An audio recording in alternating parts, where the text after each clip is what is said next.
अच्छे और बुरे भावों की उत्पत्ति, ये 10 बातें प्रधान होती हैं। आपके अंदर अच्छे भाव आ रहे हैं या बुरे भाव आ रहे हैं तो उनमें ये 10 बातें प्रधान हैं। पहला, स्थान। आप कहां बैठे हैं, कहां रह रहे हैं, किस जगह खड़े हैं, आपको स्थान देख करके ही बर्ताव में उतरना है। जैसे मंदिरालय है, आप वहां खड़े होंगे तो तमोगुण अपने आप बढ़ने लगेगा, आसुरी प्रवृत्ति बढ़ने लगेगी। ऐसे ऐसे जिस स्थान पर खड़े होने से, देखने से, बात करने से हमारी वृत्ति बिगड़ रही, उस स्थान का तत्काल त्याग कर देना चाहिए, वहां से हट जाना चाहिए। पहला है स्थान।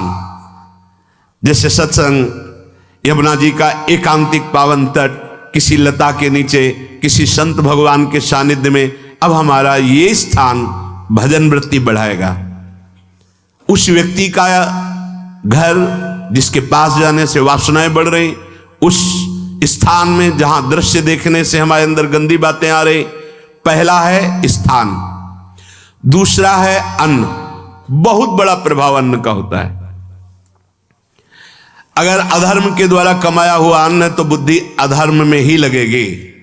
यदि भोजन पकाते समय, रसोई रांधते समय आप विकारात्मक चिंतन कर रहे हैं तो कोई भी प्रसाद पाए उसके अंदर विकार जागृत हो जाएगा।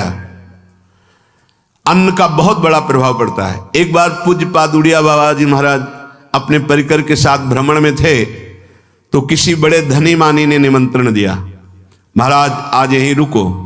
तो बाबा ने कहा हम लोग गांव के अंदर नहीं रुकते, तो बाहर कोई वृक्षों का समुदाय, जंगल जैसा, तो उसमें वहां रुके, पर भोजन उनकी तरफ से, भोजन सबने पाया। जब सुबह हुआ तो महात्मा जन, साधक जन एक दूसरे की तरफ देखे और बोले आज तो हमको बड़ा दोष हुआ, गंदा स्वप्न आया और हमारा संयम बिगड़ गया। बोले ये तो हमको भी हुआ, जितने थे सबको हुआ।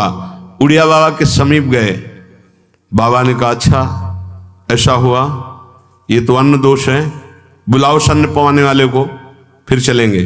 बुलाया और बाबा ने कहा बिल्कुल सत्य बोलना, नहीं तो आप जानते हो इतने महात्माओं के संयम को आपने भ्रष्ट कर दिया, सत्य बोलना, क्या बात थी? उनका महाराज संतान नहीं हो रही थी, सुना था आप बहुत सिद्ध महापुरुष हैं तो आपके परिकर को इसीलिए पवाया, अंदर काम भाव था कि हमारे कामना थी कि संतान उत्पन्न हो, वैसे चिंतन करते हुए बनाया से। बोले सबका संयम नष्ट कर दिया। होश में नरक जाने वाली बात मत सोचो, अरे संतों को पवाओ जैसे अपने पुत्र को